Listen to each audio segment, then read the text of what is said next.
Yeah, if you're gonna pick a location, it's important to stick there. People are gonna be counting on you to actually follow through. If you don't want to go somewhere, if you're sure, don't pick it. If you're not willing to go there, don't put that as one of your options. So it's very important to stick to the locations you've decided. And like I said, it reflects poorly on you and on the university if you back out of those offers. Students who are interested in recruiting for out-of-state opportunities need to approach it with a lot of careful thought. Start by doing research on the location that you're interested in. Know about the cost of living, what the weather is like, and most importantly, talk to family members who are going to be affected to make sure that they are on board with this. The accounting firms want to know that you can commit to 5 to 7 years of living and working for them. So keep that in mind. If it's something that you're just interested in but don't think you can commit to the 5 to 7 years, it's best not to pursue those opportunities. Also remember that you are a representative of the University of Utah, and by going and taking a job out of state but not committing to those 5 to 7 years, it reflects badly on the university, as well as does not give our students in the future the opportunity to recruit for some of these locations.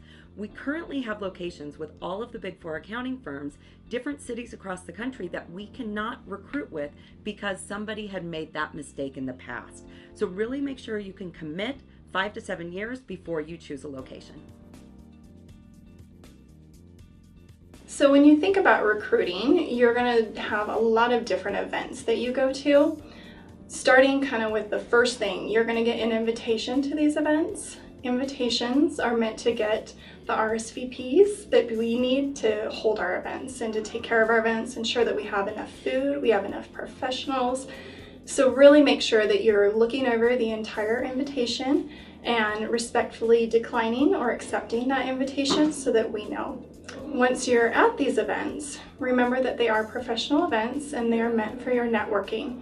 So you want to ensure that you're conducting yourself in a professional way, and this means a nice firm handshake, and you also want to make sure that you're not taking up too much time with the professionals.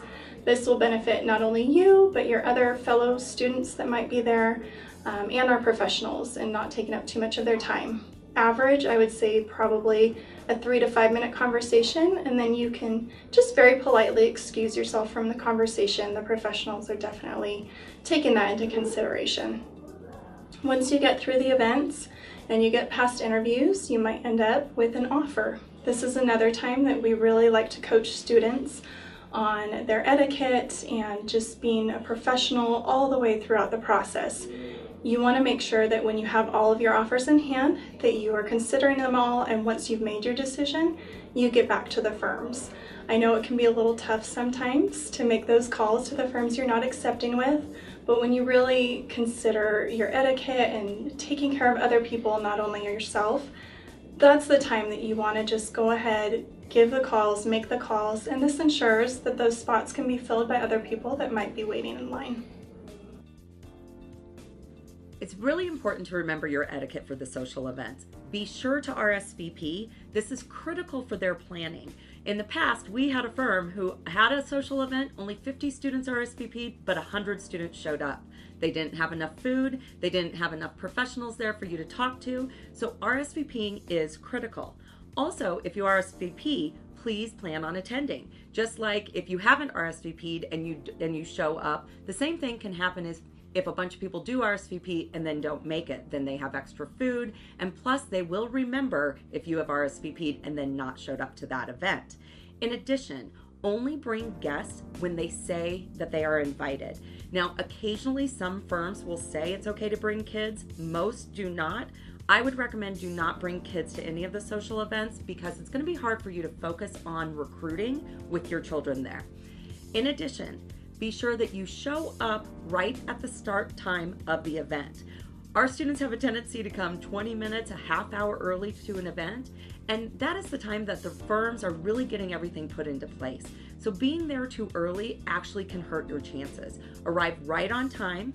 If you do show up to the area or to the office early, just stay outside, maybe review some of your notes about the company, check your phone, check your email, but just don't go to the front desk until the start time.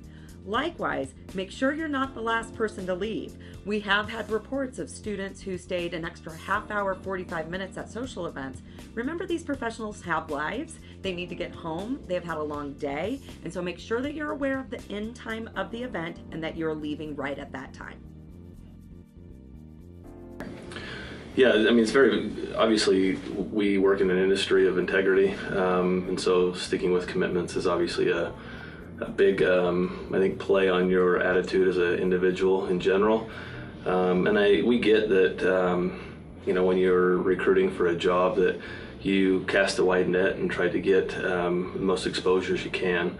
But I think a point that I want to make is you should be doing your homework on which firms are the right fit for you far in advance of doing your recruiting. And so when it comes time for the recruiting, if you get an offer from someone that you want to work for, accept that offer and continue on.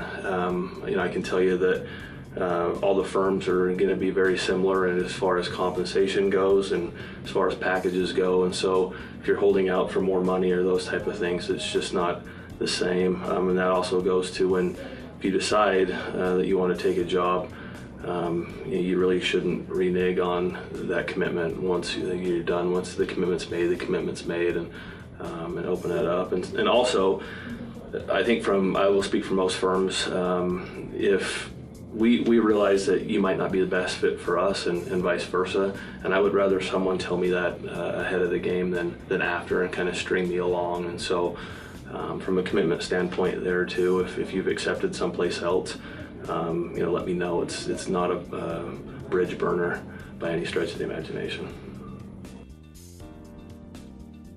So at the end of recruiting, the best case scenario is that you have multiple job offers that you are considering. We want you to take as much time as you need to explore all of your opportunities, but we also want you to make sure that you are getting back to people in a very timely manner. Remember that if you have multiple job offers, that also means that they are waiting. They may have other students who are on the line who they are considering. So it's kind of like a game of chess. They wait for one move, then they make another. What you want to make sure that you're doing is, one, remember that they know you're interviewing with other people.